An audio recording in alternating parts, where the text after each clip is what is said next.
Question paper कल भी नहीं आया था और आज भी नहीं आया। अच्छा। दो इंग्लिश का भी लिखाया गया इस पे बोर्ड पे। हाँ। सर हम लोग को लिख के दिए हैं। अच्छा तब और क्वेश्चन पेपर आ ही नहीं रहा है, बच्चों को परेशानी हो रही है। अच्छा तो कैसे हम लोग लिखे? पेपर नहीं आया क्या? नहीं, पेपर नहीं आया। कैसे दे रहे हैं आप लोग एग्ज़ाम, कैसे बच्चे दे रहे हैं? व्हाट्सएप पे पेपर आया, उसी से हम लोग बोर्ड पे क्वेश्चन दे रहे हैं। जरा देखिए इन तस्वीरों को और अंदाजा लगाइए कि एक और देश का बच्चा जहां मोबाइल फोन, टैब, लैपटॉप और तमाम उन डिजिटल संसाधनों पर पढ़ रहा है, तो दूसरी ओर इन बच्चों को अपने एग्जाम में क्वेश्चन पेपर भी नसीब नहीं हुआ। मास्टर लोग बोर्ड पर 4 सवाल लिख रहे हैं और जब हो जा रहा है तो मिटाकर अगले सवाल लिख रहे हैं। इन तस्वीरों ने सरकार की शिक्षा पॉलिसी, जिला प्रशासन पर कई गंभीर सवाल खड़े कर दिए हैं। आइए इत्मीनान से जानिए और समझिए इस सरकारी स्कूल के बच्चों की परिस्थिति। यह हैरान करने वाली तस्वीरें आई हैं उत्तर प्रदेश के देवरिया से, जहां हमारे संवाददाता राम प्रताप सिंह ने खुलेआम बेसिक शिक्षा विभाग की लापरवाही देखी। बताइए, यहां सरकारी स्कूलों में 6वीं, 7वीं और 8वीं की परीक्षा चल रही है, लेकिन प्रश्न पत्र स्कूलों में नहीं पहुंचा है।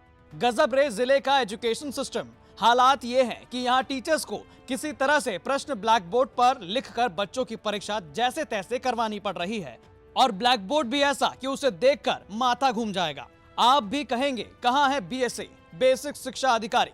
जरा दीजिए इन बच्चों के सवालों का जवाब। क्या इसी तरह से करेंगे भारत के उज्जवल भविष्य का निर्माण? कौन सा पेपर है आज?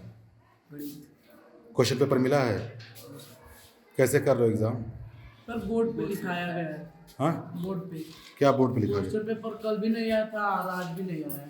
अच्छा दो इंग्लिश का भी लिखाया गया इस पे बोर्ड पे। हाँ। सर हम लोग को लिख के दिए हैं। अच्छा तब और क्वेश्चन पेपर आ ही नहीं रहा है, बच्चों को परेशानी हो रही है। अच्छा तो कैसे हम लोग लिखे? अच्छा, क्या नाम है तुम्हारा? रोहित राजपूत। किस क्लास में पढ़ते हो? सर 8वीं। तो देखा आपने, कुछ इस तरह से दिया जा रहा है क्वालिटी एजुकेशन।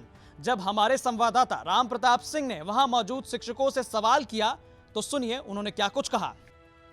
क्या नाम है आपका? दुर्गेश यादव। क्या है आप यहाँ पे? हम लोग इंटर्नशिप पे आए हैं। पेपर नहीं आया क्या? नहीं, पेपर नहीं आया। कैसे दे रहे हैं आप लोग एग्ज़ाम, कैसे बच्चे दे रहे हैं? व्हाट्सएप पे पेपर आया, उसी से हम लोग बोर्ड पे क्वेश्चन दे रहे हैं। बताइए, व्हाट्सएप पर क्वेश्चन पेपर भेजकर कह दिया गया कि ब्लैक बोर्ड पर लिख दो। ब्लैक बोर्ड की हालत तो आपने देख ही ली। खैर, जब इस खबर को यूपी तक द्वारा डीएम देवरिया के संज्ञान में लाया गया, तो डीएम ने मामले को सही पाया और अंग्रेजी और गणित की हो चुकी परीक्षा रद्द करते हुए 29 मार्च को दोबारा करवाने का आदेश दिया। साथ ही बेसिक शिक्षा अधिकारी से रिपोर्ट तलब की है कि आखिर प्रिंटिंग और डिस्ट्रीब्यूशन में देरी क्यों हुई और किसकी जिम्मेदारी है। जल्द से जल्द रिपोर्ट प्रस्तुत करने का आदेश दिया है। इसके अलावा डीएम ने दोषियों पर कार्रवाई करने की बात भी कही है।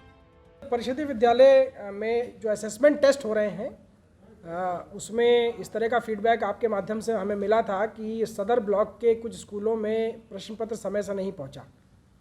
तो उसके लिए बेसिक शिक्षा अधिकारी महोदय से मैंने बात करी थी और उन्होंने ये स्वीकार किया कि इसमें कुछ ब्लॉक में दिक्कत आ रही है। और उसके बाद हमने जो गणित और अंग्रेजी का असेसमेंट टेस्ट होना था, उसको हमने रीशेड्यूल करा के 29 को करा दिया है। और इसमें बीएसएस साहब को से हमने इस बात पे रिपोर्ट भी तलब करी है कि ये स्थिति उत्पन्न क्यों हुई। आपके पास जो ज़िले से हमें पेपर तैयार कराना था और उसको प्रिंट कराना था, उसको डिस्ट्रीब्यूट कराना था, इसमें विलम्ब क्यों हुआ? इस पर पूरी रिपोर्ट तलब की जाएगी। दोषियों पे हम कड़ी कार्रवाई करेंगे। तो मामला संज्ञान में आया तब अधिकारियों की नींद खुली, वरना कौन देखने जा रहा है कि आज सरकारी स्कूल में 6वीं, 7वीं, 8वीं के बच्चों की कौन सी परीक्षा है। देवरिया से राम प्रताप सिंह की रिपोर्ट, यूपी तक।